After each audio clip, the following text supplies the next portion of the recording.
कौन से रामचंद्र जी? प्रेमाचंद महाराज पे टिप्पणी की है। प्रेमाचंद महाराज पे हम किसी रामचंद्र जी को जानते नहीं हैं, इसलिए हम उनको कैसे उस पर टिप्पणी करें।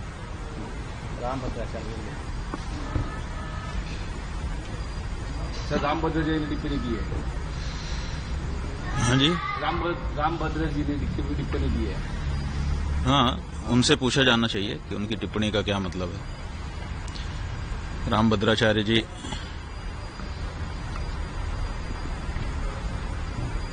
सबकी निंदा करते हैं।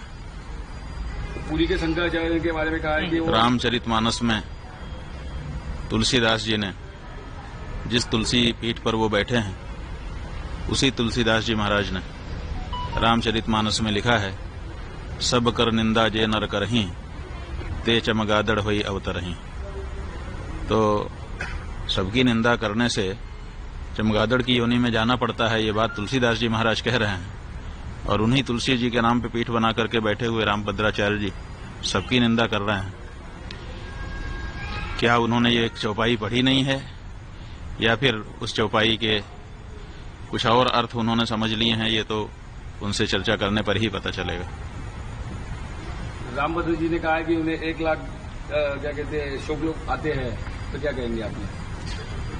ऐसा है कि दावा किया है उन्होंने कि हमको कभी कहा है कि 1 लाख पन्ने याद हैं पृष्ठ, और कभी कहा है कि 1.5 लाख पन्ने याद हैं पृष्ठ।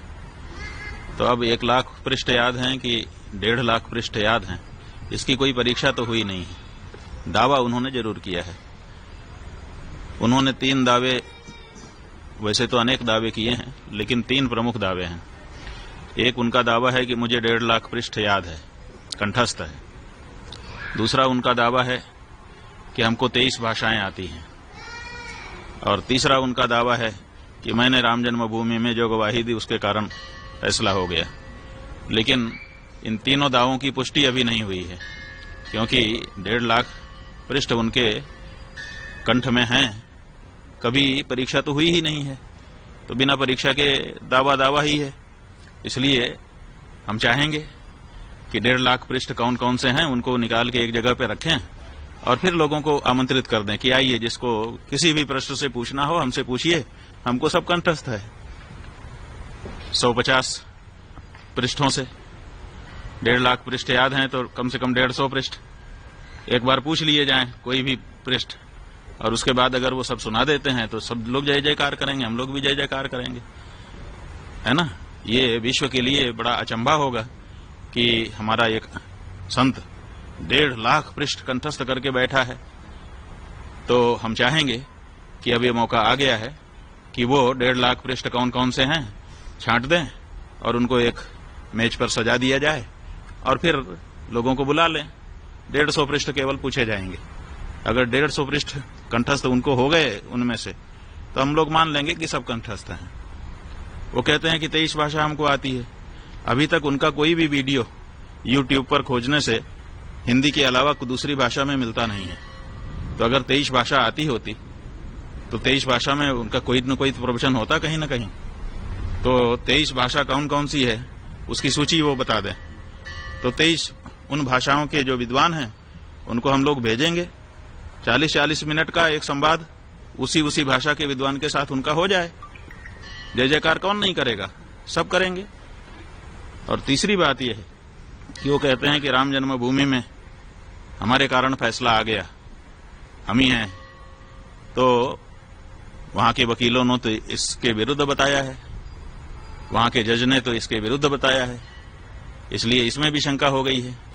इसलिए इस बारे में भी प्रमाण उनको सामने रख देना चाहिए और ये कहना चाहिए कि जो वकील और जो जज कह रहे हैं वो गलत है। लेकिन ये नहीं उन्होंने कहा है। जो उनको गलत बता रहे हैं उनको उन्होंने गलत नहीं कहा है, प्रेमानंद जी को गलत कह रहे हैं। और प्रेमानंद जी क्यों गलत हैं? क्योंकि वो संस्कृत नहीं बोलते हैं। तुलसीदास जी जिनकी पीठ पर आप स्वयं बैठे हुए हो, उन्होंने भी तो अवधी भाषा में रामचरितमानस लिख दिया। संस्कृत में क्यों नहीं लिखा उन्होंने? क्या संस्कृत बोलना ही विद्वत्ता होती है? क्या गोस्वामी तुलसीदास जी विद्वान नहीं थे कि वो अवधी भाषा में महाकाव्य की रचना कर रहे थे, अवधी भाषा में राम जी के गुणगान कर रहे थे? अगर संस्कृत में बोलना ही विद्वत्ता है तो इस सिद्धांत के अनुसार तो तुलसीदास जी भी विद्वान नहीं आपकी दृष्टि में होंगे, क्योंकि उनका तो सारा का सारा साहित्य, चाहे वो बरबे रामायण हो, चाहे वो गीतावली हो, चाहे कवितावली हो, चाहे हनुमान चालीसा हो, चाहे बजरंग बाण हो, छोटे से छोटा बड़े से बड़ा रामचरितमानस, सब कुछ अवधी भाषा में है, संस्कृत में नहीं है। तो क्या तुलसीदास जी विद्वान नहीं थे? तो ये जो परिभाषा आप लेकर के आए और हमने ये पूछा है कि आप ये बताइए, प्रेमानंद जी महाराज दिन भर राधे राधे श्याम श्याम कह रहे हैं, तो राधे राधे श्याम श्याम ये जो शब्द हैं ये संस्कृत भाषा के हैं कि नहीं, और संबोधन विभक्ति में हैं कि नहीं?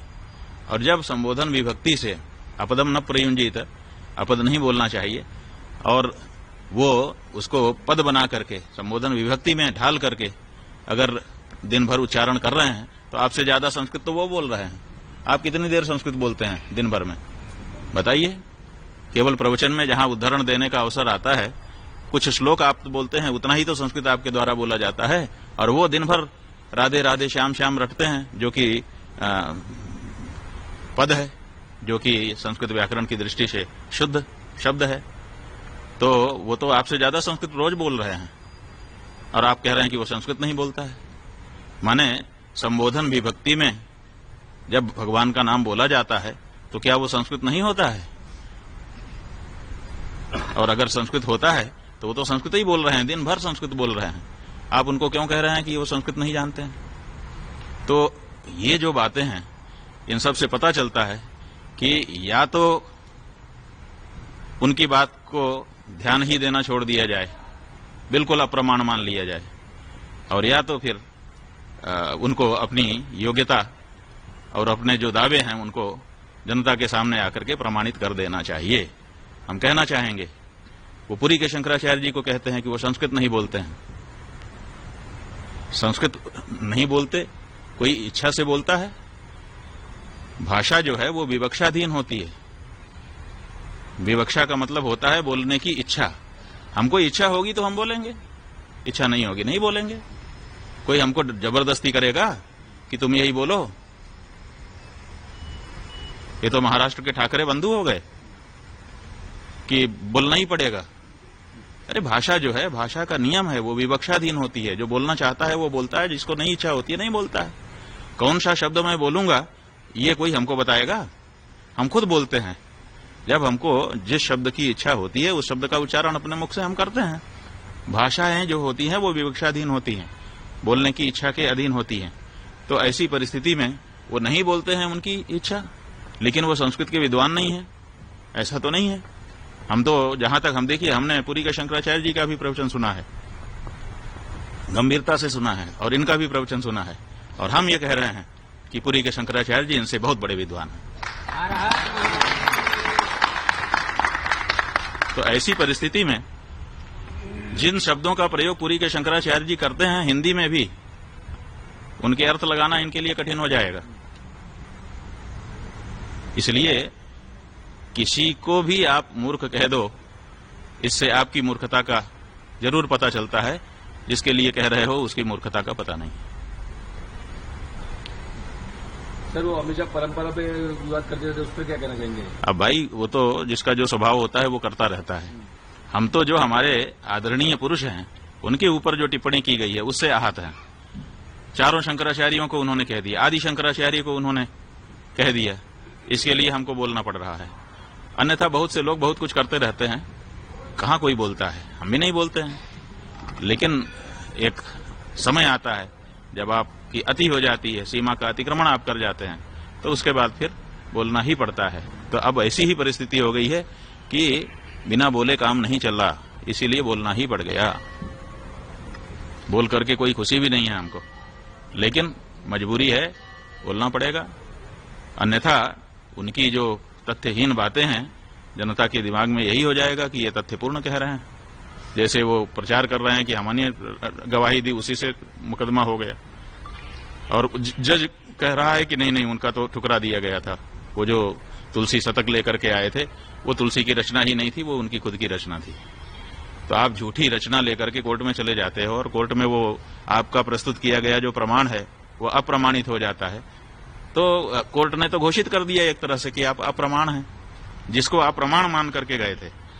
तुलसी शतक नाम का एक ग्रंथ बना करके ले गए थे राम जन्मभूमि के मुकदमे में गवाही देने के समय में।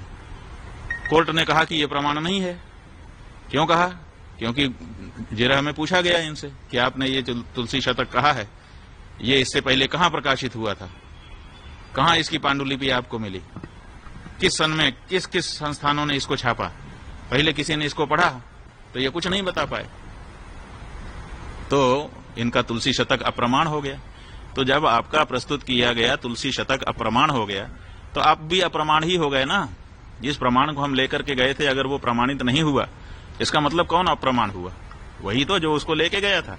तो कोर्ट ने आपको पहले ही अप्रमाण घोषित कर रखा है, आपके प्रमाण को अस्वीकार कर दिया गया है। तो आप पहले ही घोषित अप्रामाणिक व्यक्ति हो। आपसे अब क्या कहा जाए? आप तुलसी के नाम का पीठ बना लेते हो। तुलसी के नाम का पीठ कोई कैसे बना सकता है? तुलसी के नाम का पीठ तुलसी बना सकते हैं, तुलसीदास जी ने तो कोई ऐसा पीठ बनाया नहीं। तो आप तुलसीदास जी के नाम को बुनाने के लिए तुलसीदास जी के नाम का पीठ बना लो, बना के बैठ गए। क्या परंपरा है आपकी? आपके पहले कौन रामानंदाचार्य था जिसकी गद्दी पे आप बैठे हो? अगर आपसे यह प्रश्न पूछा जाए तो आप क्या बता पाओगे? आपको यही बताना पड़ेगा ना कि मैंने प्लाट खरीदा, मैंने मठ बनाया, उसमें एक चबूतरा बना लिया, उसके ऊपर मैं बैठ गया हूं। इससे कोई रामानंदाचार्य हो जाएगा?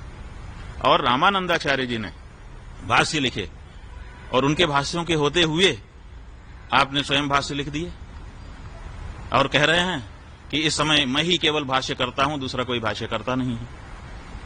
चारों शंकराचार्यों ने भाष्य नहीं लिखा है। अरे भाई, चारों शंकराचार्यों ने भाष्य क्यों नहीं लिखा है? चारों शंकराचार्य शंकराचार्य हैं और शंकराचार्य जी का भाष्य उपलब्ध है। जो चार शंकराचार्य हैं देश में, वो चारों शंकराचार्य हैं। अहम एव इति विज्ञेयः, एवकार लगा हुआ है। इसका मतलब है कि ये चारों शंकराचार्य शंकराचार्य ही हैं और इन्हीं का लिखा हुआ तो भाष्य है, वो शांकर भाष्य। तो हमने क्यों नहीं लिखा है? हमारे नाम का भाष्य है और हम विद्यमान हैं, वो भाष्य हमारा ही है। उस भाष्य के बारे में जो चर्चा करनी हो करो, हमारा भाष्य है वो। हमको अलग कब लिखना पड़ेगा? जब हम शंकराचार्य के विरुद्ध मत वाले होंगे, शंकराचार्य जी का मत हमको सही नहीं लगेगा, तब हम नया भाष्य लिखेंगे। तो रामानंदाचार्य का मत इनको सही नहीं लगा, तभी ना इन्होंने नया भाष्य लिखा और खुद को रामानंदाचार्य कह करके पुजवा रहे हैं।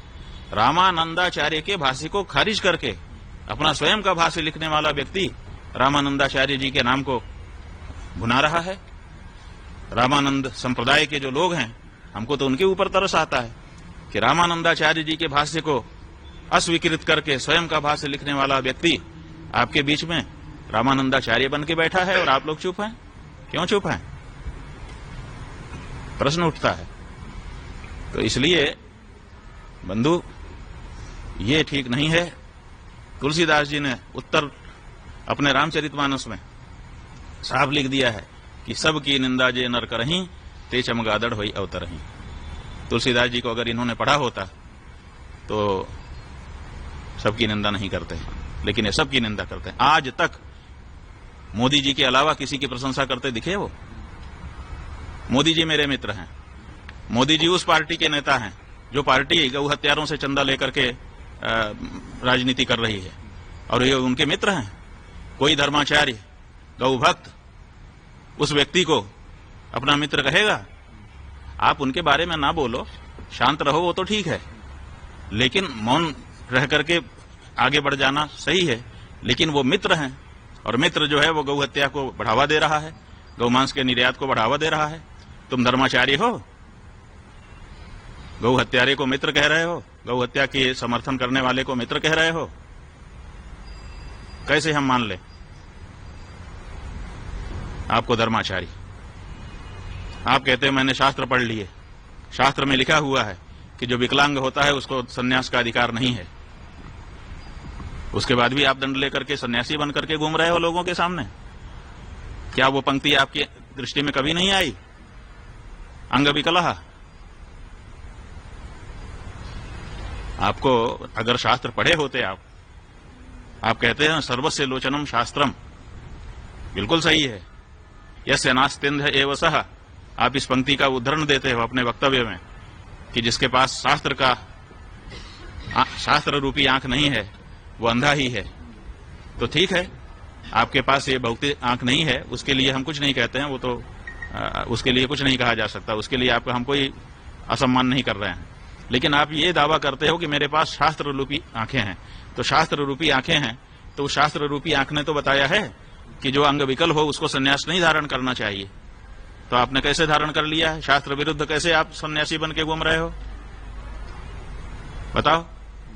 आप तुलसीदास जी के विरुद्ध हो, आप रामानंदाचार्य जी के विरुद्ध हो, आप शास्त्र के उपनिषद के विरुद्ध हो, और आप उस पार्टी के नेता के पूरी तरह से पक्ष में हो, उसके लिए कभी आलोचना का शब्द आपके श्री मुख से अभी तक भूल से भी निकला नहीं है। पूरे सब आचार्य, सब भक्त, सब जो है सज्जन पुरुष आपकी दृष्टि में निंदा के पात्र हैं, और वो बड़ा संस्कृतज्ञ है ना, वो तो आपसे संस्कृत में ही बात करता होगा, इसीलिए तो आप बहुत गदगद हैं मुझसे। वो कौन सी संस्कृत है जिसके कारण वो आपका सम्माननीय है और बाकी सब निंदा के पात्र हैं आपके लिए? तो इसलिए ये जो व्यक्ति है ये पूरी तरह से अशास्त्रीय कार्य करता हुआ केवल राजनीतिक साठगांठ से बड़े बड़े पुरस्कार लेकर के अपने आप को और अपने मुंह से अपनी प्रशंसा करता है। तुलसीदास जी, जिनको सारा संसार विद्वान मानता है, वो कहते हैं कि सत्य कहूं लगी कागज कोरे, कभी तो विवेक एक नहीं मोरे। कोरे कागज पे लिख के कहता हूं कि मुझे कविता विविता करना आता नहीं है, मैं विद्वान नहीं हूं। वो विद्वान, अपने मुख से थोड़े अपनी प्रशंसा की जाती है।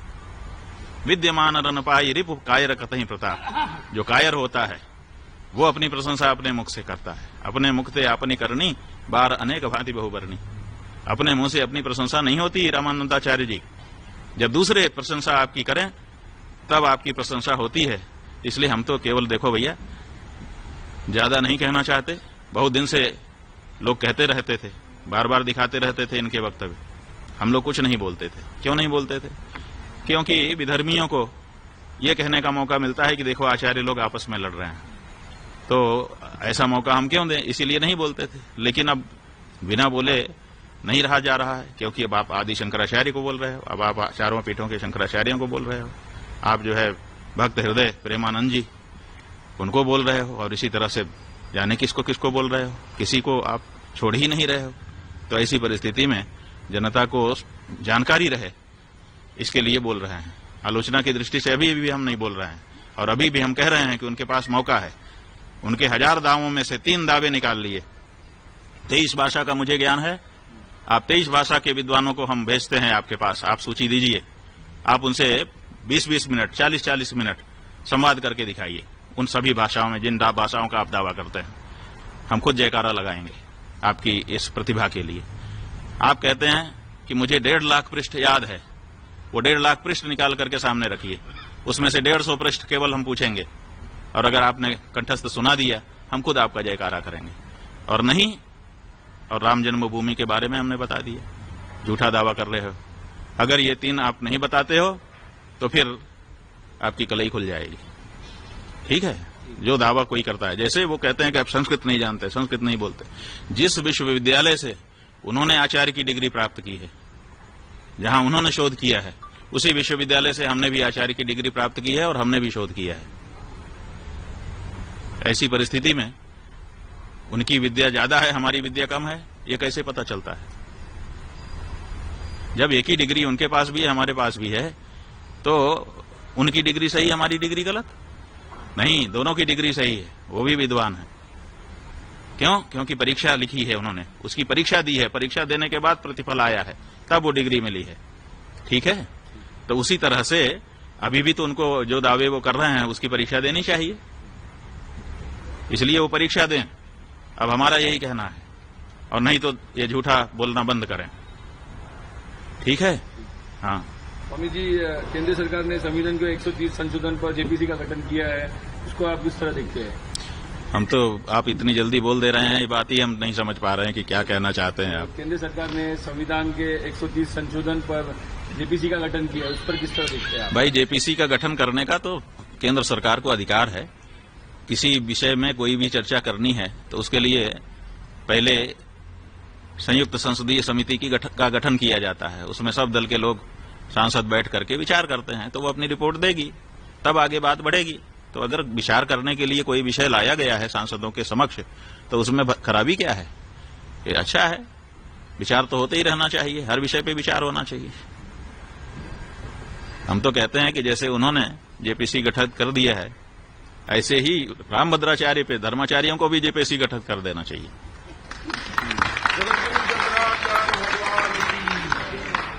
स्वामी जी, देश के उपराष्ट्रपति पद के लिए महाराष्ट्र के राज्यपाल सीपी राधाकृष्णन का उम्मीदवार बनाया गया है। आरएसएस से जुड़े व्यक्ति है, किस तरह देखते हैं आप उसके? भाई, कोई भी हो, देशभक्त व्यक्ति होना चाहिए और उसको इतना ज्ञान होना चाहिए कि वो पक्षपात विहीन होकर के जिस आसन पर बैठ रहा है उसका सही संचालन करे। अभी तो बात जो निकल करके आई है वो ये निकल करके आई है कि जो पुराने उपराष्ट्रपति थे उनका जो त्यागपत्र है उसको राष्ट्रपति ने स्वीकार ही नहीं किया है। अभी जो जानकारी निकल करके आई है सूचना अधिकार में, राष्ट्रपति भवन से पूछा गया था किसी कार्यकर्ता के द्वारा कि कितने बजकर कितने मिनट को किस तारीख को उपराष्ट्रपति त्यागपत्र देने आए, समय मांगा उन्होंने, कौन सा समय उनको दिया गया। तो राष्ट्रपति भवन ने बता दिया है कि इस बात की जानकारी नहीं है। इसका मतलब कि उन्होंने समय मांगा नहीं और आए नहीं और मिले नहीं, तो केवल उन्होंने चिट्ठी जारी की। इसका मतलब वो राष्ट्रपति भवन राष्ट्रपति को अपना त्यागपत्र देने भी आए नहीं। एक बात निकल के आ गई। और दूसरे उन्होंने पूछा है कि कितने बजकर कितने मिनट पर किस तारीख को राष्ट्रपति ने उनका त्यागपत्र स्वीकार किया, तो इसका भी जवाब राष्ट्रपति के भवन से नहीं दिया गया है। और केवल गृह मंत्रालय का एक पत्र जारी कर दिया गया है जिसमें यह कहा गया है कि उनका त्यागपत्र स्वीकार कर लिया गया है और वो मुक्त किए गए। इसका मतलब है कि उपराष्ट्रपति राष्ट्रपति के पास गए ही नहीं और उनका त्यागपत्र उन्होंने सीधे दिया ही नहीं और सीधे उनका त्यागपत्र राष्ट्रपति ने स्वीकार ही नहीं किया है।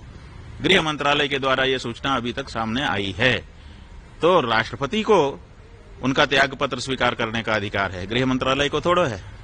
तो इस और त्यागपत्र देने के बाद से अभी तक उनकी कोई सूचना नहीं है कि वो कहाँ है और किस हालत में है। आखिर ऐसा क्या उनको रोग हो गया कि वो गायब हो गए हैं? तो अभी तो उन्हीं को खोजने की प्रक्रिया चल रही है। तो ऐसी परिस्थिति में नए राष्ट्रपति के बारे में हम लोग अभी तो उन्हीं की चिंता कर रहे हैं कि आखिर उनके साथ क्या हुआ और क्या घटनाक्रम है। पहले ये स्पष्ट होना चाहिए। ये उपराष्ट्रपति का जो चुनाव कराया जा रहा है हम समझते हैं कि सही नहीं है। अगर पीछे वाले राष्ट्रपति के साथ ये सब हो सकता है तो अब जो चुना जाएगा उसके साथ भी ये सब हो जाएगा। तो इसलिए चुने जाने के लिए अभी अवसर नहीं है। अभी तो पुराने राष्ट्रपति के साथ क्या हुआ, कौन सी ऐसी घटना घटी कि दिन भर वो काम कर रहा हो, शाम को बोल दिया कि मैं बिल्कुल काम करने लायक नहीं हूं और उसके बाद से गायब हो गया। और राष्ट्रपति के यहां से ये स्वीकारोक्ति ही नहीं आ रही है कि हमने इस तारीख को इतने बजे त्यागपत्र स्वीकार कर लिया। तो अभी इसमें पेंच है बंधु, ऐसा हम समझते हैं। स्वामी जी, इंडिया पाकिस्तान का एशिया कप में मैच होना है, उस पर क्या कहना चाहेंगे आप? पता नहीं भैया, मैच वैच के बारे में ज्यादा नहीं सोचते। ठीक है, ओके जी।